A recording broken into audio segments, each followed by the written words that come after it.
मुख्यमंत्री देवेंद्र फडणवीस यांचे ओएसडी जरांगे पाटील यांच्या भेटीसाठी गेलेत। राजेंद्र साबळे मनोज जरांगे पाटलांना भेटण्यासाठी अंतरवली सराटीमध्ये दाखल झाले। जरांगे पाटलांना मुंबई आंदोलनावर चर्चा करून मागे घेण्यासाठी ते विनंती करण्याची शक्यता आहे। रामचंद्र ढाकणे आमचे प्रतिनिधी आपल्या सोबत फोन लाईनवरून जोडलेत। रामचंद्र, काय अपडेट? नक्कीच आपण पाहू शकतो की गेल्या काही दिवसापासून मनोज जरांगे पाटलांचा आरक्षणासंदर्भातला जो लढा आहे तो आता अंतिम टप्प्यात आलेला आहे आणि उद्या जरांगे पाटील हे अंतरवाली सराटीमधून मुंबईच्या दिशेने कूच करणार आहे। मात्र त्यापूर्वी आज जर आपण पाहिलं तर मुख्यमंत्री देवेंद्र फडणवीस यांची जी ओएसडी आहे राजेंद्र साबळे नावाची, ते आता काही वेळापूर्वी अंतरवाली सराटीमध्ये दाखल झालेले आहेत। जरांगे पाटलांसोबत ते आता चर्चा करणार आहेत। खरं तर मुंबई आंदोलनावर चर्चा करून जरांगे पाटलांना ते आंदोलन मागे घेण्याची देखील विनंती करण्याची शक्यता आहे। त्यामुळे आता या ठिकाणी अंतरवली सराटीमध्ये घडामोडींना वेग आल्याचं जे चित्र आहे ते आपल्याला पाहायला येते। पण जरांगे आज नेमकी काय भूमिका घेणार हे देखील पाहणं महत्त्वाचं ठरणार आहे। वृषाली, नक्कीच रामचंद्र, खरं तर एकीकडे आपण पाहतोय सरकारकडून त्यांना आवाहन करण्यात येतं की गणेशोत्सव काळात तुम्ही आंदोलन पुकारू नका। मात्र काही वेळापूर्वी त्यांनी आपल्याशी संवाद साधला, त्यात मात्र ते आपल्या आंदोलनावर ठाम आहेत अशी त्यांची भूमिका त्यांनी मांडलेली आहे। आज राजेंद्र साबळे आजच्या भेटीत त्यांना विनंती करण्यात यशस्वी होतील का, काय वाटतं?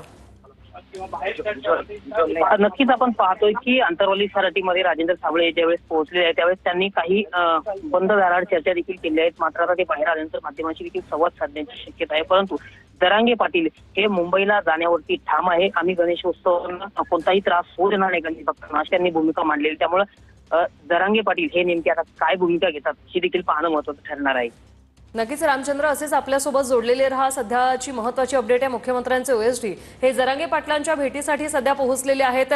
ते त्यांना आंदोलन मागे घेण्यासाठी विनंती करणार आहेत। आता त्यांची ही विनंती पूर्ण होणार का याकडे सगळ्यांचं लक्ष लागलेलं आहे। साबळे जरांगेंना आंदोलन मागे घेण्याची विनंती करणार आहेत, मात्र जरांगे आपल्या आंदोलनावर ठाम। आमचे प्रतिनिधी आपल्यासोबत जोडलेले आहे। रामचंद्र, काय सांगाल, किती वेळ झालेला आहे ते जरांगेंसोबत चर्चा करतायत? नक्कीच वृषाली, आपण पाहू शकतो की ज्या ठिकाणी मनोज जरांगे पाटील आहेत त्या ठिकाणी सध्या मी आहे। याच ठिकाणी अंतरवाली सराटीमध्ये मुख्यमंत्री देवेंद्र फडणवीस यांचे ओएसडी जे आहेत ते राजेंद्र साबळे ते याच ठिकाणी आता आतमध्ये बसलेले आहेत, चर्चा देखील करतायत। थोड्या वेळानंतर ते बाहेर येईल। एकूणच आपण पाहिलं की मनोज जरांगे पाटील यांनी उद्या मुंबईकडे निघणार असल्याचा निर्धार जो आहे तो ठामपणे केलेला आहे। कोणत्या परिस्थितीत माघार घेणार नाही असा पक्का निर्धार त्यांनी केलेला आहे। त्यामुळे जरांगे पाटील यांना आंदोलन मागे घेण्याची विनंती ते देखील आता करणार आहे। त्यामुळे जरांगे पाटलांकडून त्यांना कोणता रिस्पॉन्स मिळतो, काय त्यांची भूमिका आहे हे देखील पाहणं महत्त्वाचं ठरणार आहे। त्यामुळे जरांगे पाटील एकूणच आंदोलन स्थगित करणार का, मागे घेणार का, हे देखील आता चर्चेनंतर स्पष्ट होईल। नक्कीच रामचंद्र, यामध्ये सरकारची रणनीती काय असू शकते? असं कोणतं आश्वासन मुख्यमंत्र्यांचे ओएसडी जरांगे पाटलांना देऊ शकतील जेणेकरून हे आंदोलन जे आहे ते मागे घेण्यासाठी जरांगे तयार होतील? या संदर्भात काही सांगू शकता? या संदर्भात काही माहिती आहे? नक्कीच आपण पाहू शकतो की मुख्यमंत्री देवेंद्र फडणवीस यांनी सुद्धा असं म्हटलेलं होतं की सध्या गणेशोत्सवाचा काळ आहे, लोकशाही मार्गाने आंदोलन करा। गणेशोत्सवाच्या काळामध्ये गणेश भक्तांना कोणतीही गैरसोय होऊ नये, खोडा येऊ नये, यासाठी त्यांनी आंदोलन पुढे ढकलण्याची विनंती त्यांना केलेली होती। मात्र जरांगे पाटील जे आहेत ते आपल्या आंदोलनावरती ठाम आहे। जरांगे पाटील यांनी काल पत्रकार परिषदेमध्ये सुद्धा सांगितलं होतं की मी तारीख 4 महिन्यापूर्वी जी आहे ती जाहीर केलेली आहे। मला त्यावेळेस माहिती नव्हतं की गणेशोत्सव आहे। मात्र जरांगे पाटील जे आहेत ते ठाम आपल्या आंदोलनावरती आहे। उद्या सकाळी 10 वाजता अंतरवली सराटीमधून ते लाखो मराठा बांधवांसह मुंबईकडे कूच करणार आहेत। नक्कीच रामचंद्र, तुम्ही आमच्यासोबत असेच जोडलेले रहा। आणि या संदर्भात मुख्यमंत्र्यांनी नेमकी काय प्रतिक्रिया दिली आहे पाहूया। लोकशाहीमध्ये आंदोलन करण्याचा सगळ्यांना अधिकार आहे।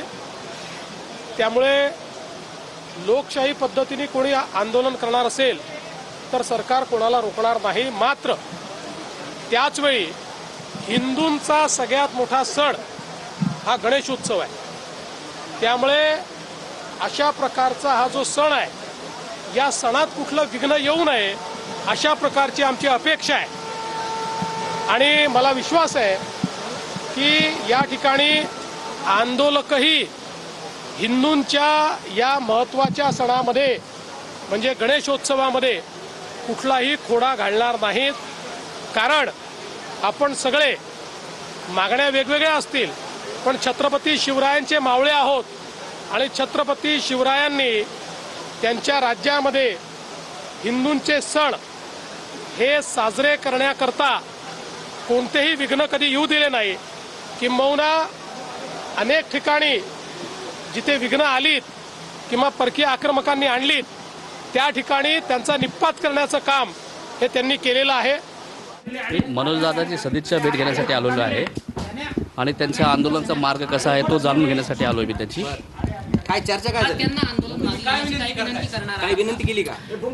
त्यांचा जो आंदोलनाचा मार्ग आहे तो कसा असणार आहे तो जाणून घेण्यासाठी मी त्यांची भेटीसाठी आलोय. भाजपच्या वतीनं आवाहन करण्यात येतं की मोर्चा पुढे ढकलावं म्हणून, त्या संदर्भात काही चर्चा झाली का? मी- गणेशोत्सवाचा काळ आहे. मी फक्त मनोजदादाची भेट, त्यांचा जो रूट आहे त्यांचा आंदोलनाचा, त्या संदर्भात त्यांना काही अडचण असेल तर त्यासाठी मी त्यांची भेट केली. आंदोलनाचं जे आहे ते थांबवण्यासाठी काही प्रयत्न केले जाणार आहेत का? मी सर्वांना विनंती करतो की मी मनोजदादाची फक्त त्यांचा जो रूट आहे त्या संदर्भात मी त्यांची भेट घेण्यासाठी आलेलो आहे.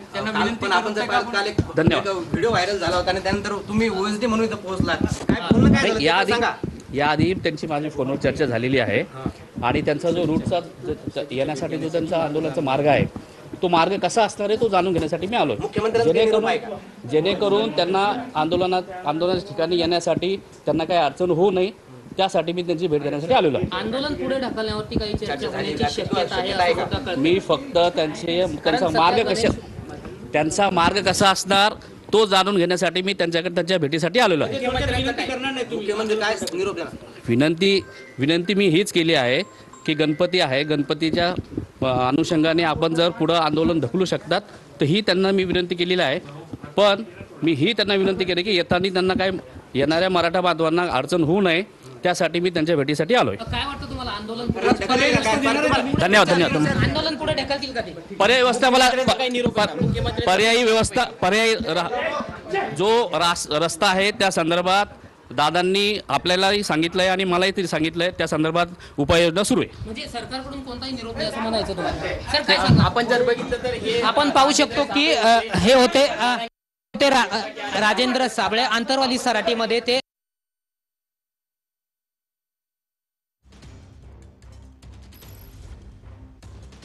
सोबत चर्चा केलेली आहे. मात्र आंदोलनाच्या मार्गाबाबत चर्चा केला असं उत्तर त्यांनी दिलं.